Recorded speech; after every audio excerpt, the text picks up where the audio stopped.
Livro Redescobrindo a Sua Bíblia, Isaías. Profeta para Judá, Reino do Sul.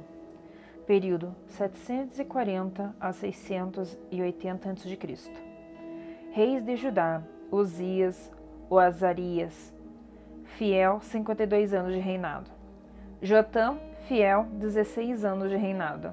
Acás, infiel, 16 anos de reinado. Ezequias, fiel, 29 anos de reinado. Palavra-chave: ai, salvação. Tema: salvação através do julgamento purificador. Versículo-chave: capítulo 1, versículo 4. Ai dessa nação pecaminosa, povo carregado de iniquidade, raça de malignos, filhos corruptores, abandonaram o Senhor, blasfemaram do Santo de Israel, voltaram para trás. Capítulo 53, versículo 5. Mas ele foi traspassado pelas nossas transgressões e moído pelas nossas iniquidades. O castigo que nos traz a paz estava sobre ele, e pelas suas pisaduras fomos sarados. Uma pequena observação. Seu nome significa o Senhor salva, ou salvação do Senhor. Todas as datas são aproximações, pois não se pode determinar com exatidão o período dos eventos.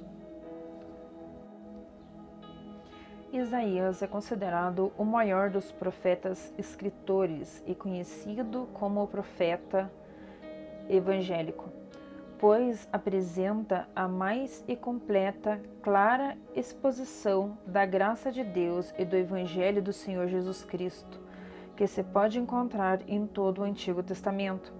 Ele profetizou a respeito de grandes fatos da vida e da obra do Messias, seu advento, capítulo 40, versículos do 3 ao 5. Nome, capítulo 7, versículo 14.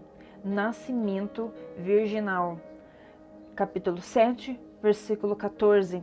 Família, capítulo 11, versículo 1. Unção do alto, capítulo 11, versículo 2.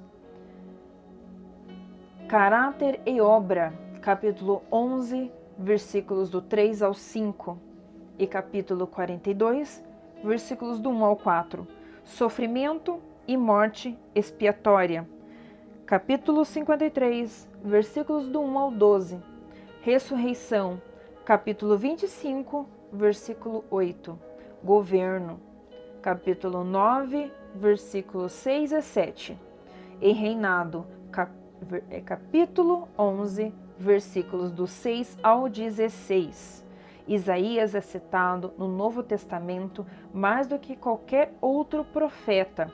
Seu nome é mencionado 21 vezes e temos aproximadamente 250 referências diretas ou indiretas a ele. Por todos estes motivos, este livro tem sido chamado do Evangelho segundo Isaías e seu autor de o profeta messiânico ou o quinto evangelista. A experiência do chamado de Isaías é marcante e está relatada no capítulo 6. Ela serve de modelo para todo cristão, pois fala de revelação divina, no versículo 1, convicção de pecados, versículo 5, confissão, versículo 5, purificação, versículo 7, consagração, versículo 8, e comissão, versículo 9. Devido a essa revelação particular que recebeu de Deus, Isaías se refere repetidas vezes ao Senhor como o título do Santo de Israel, expressão que ocorre 26 vezes no livro. E toda a sua mensagem gira em torno deste tema, ou seja, sendo Deus santo, ele requer de seu povo, acima das formalidades e sacrifícios da lei mosaica, um coração correto e uma vida justa. O livro de Isaías abrange as grandes doutrinas da era pré-cristã e aborda quase todos os temas principais da teologia, principalmente no que diz respeito à pessoa de Deus, o único, verdadeiro, Criador, Redentor, onipotente, onisciente, santo e amoroso, justo e misericordioso, juiz e salvador. Sua abrangência não se resume apenas ao conteúdo. Tem o horizonte mais amplo entre todos os profetas, mas também a sua estrutura, que é semelhante à Bíblia em miniatura. Contém 66 capítulos. A Bíblia tem 66 livros, divididos em duas partes. A primeira parte, com 39 capítulos, equivalente aos 39 livros do Antigo Testamento, que fala do juízo de Deus, e a segunda parte, com 27 capítulos, equivalente aos 27 livros do Novo Testamento, que se fala da graça divina.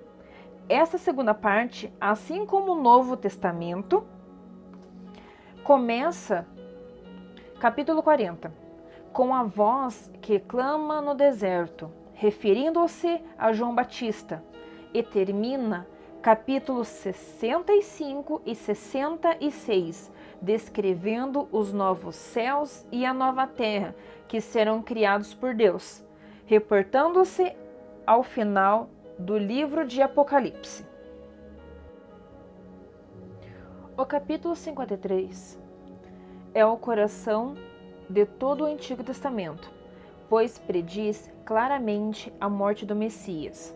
O versículo mais importante deste capítulo contém a verdade central do Evangelho, a saber que o servo do Senhor levaria sobre si os nossos pecados. Versículo 5. Este capítulo está inserido dentro da segunda parte do livro, capítulos 40 ao 66, na qual temos a mais completa descrição do Antigo Testamento sobre a pessoa e ministério do Messias, tanto a sua humilhação quanto a sua exaltação.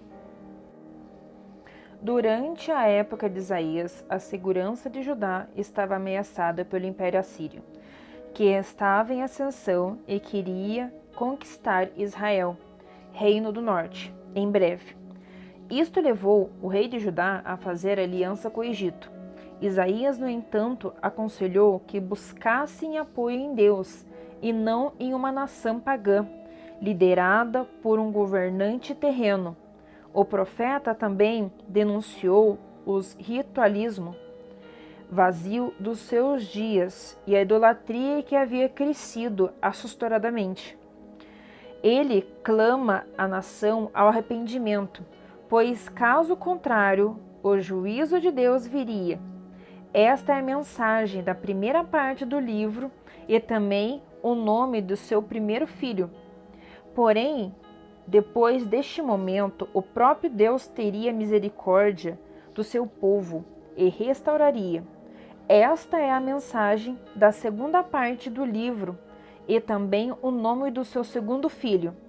Nesse sentido, Isaías profetizou a respeito do retorno do povo escolhido do exílio, citando o rei da Pérsia, Ciro, pelo nome, 150 anos antes dele nascer. Capítulo 44, versículo 28 a capítulo 45, versículo 7. O ministério de Isaías ocorreu no período intermediário entre Moisés e Jesus, e sua mensagem carrega características das duas alianças. Há tanto o julgamento da lei sobre o pecado do Antigo Testamento, quanto a oferta da graça salvadora do Novo Testamento. Além disso, o fato das suas profecias concernentes à primeira vinda do Messias haverem se cumprido literalmente, dá aos seus escritos grande autoridade e confiabilidade em relação ao cumprimento daquelas que ainda não se realizaram, e que dizem a respeito da segunda vinda de Cristo. Apesar do grande livramento de Jerusalém, efetuado por intermédio do profeta, a saber, a destruição de 185.000 soldados do exército assírio, e uma só noite pelo anjo do Senhor, o ministério de Isaías não foi bem sucedido, conforme Deus o advertiria, quando comissionou, capítulo 6, versículos do 9 ao 13, odiado e perseguido pelo idólatra rei Acás, foi, segundo a tradição judaica, morto aos 120 anos de idade, cerrado ao meio, pelo perverso rei Manassés. Isto parece ser confirmado diretamente pelo livro apócrifo, a Ascensão de Isaías, indiretamente pelo escritor de Hebreus 11:37. Temos uma pequena observação no final. Este evento fez posteriormente que muitos judeus acreditassem que a presença do templo conferia imunidade à cidade de Jerusalém contra qualquer inimigo, pensamento que foi combatido veemente por Jeremias e um século mais tarde, Jeremias 7. Pai nosso que estais nos céus, santificado seja o teu nome. Venha a nós o teu reino. Seja feita a tua vontade, assim na terra como nos céus. O pão nosso de cada dia nos dai hoje. Perdoa-nos as nossas dívidas, assim como nós perdoamos aos nossos devedores. E não deixeis cair em tentação, mas livra-nos do mal. Pois o teu reino, o poder, a honra e a glória para todo sempre. Amém. Que a paz de Deus esteja com todos vocês.